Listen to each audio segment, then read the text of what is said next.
আনোয়ারা উপজেলায় ইউপি সদস্যদের গ্রাম আদালত বিষয়ক প্রশিক্ষণ অনুষ্ঠিত হয়েছে।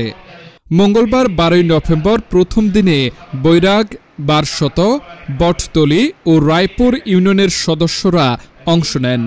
বাংলাদেশ গ্রাম আদালত সক্রিয়করণ প্রকল্প তৃতীয় পর্যায় ও উপজেলা প্রশাসনের উদ্যোগে এ প্রশিক্ষণ দেওয়া হয়।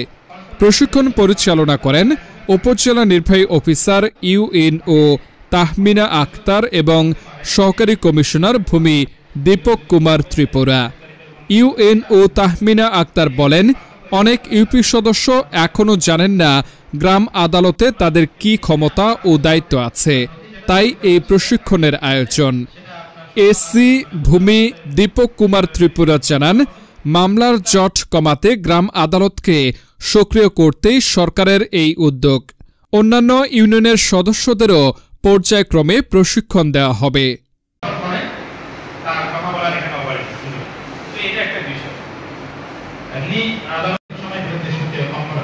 যেমন আপনি শারীরিকভাবে একটা যখন কেউ যদি আদালতে সমাপন হয়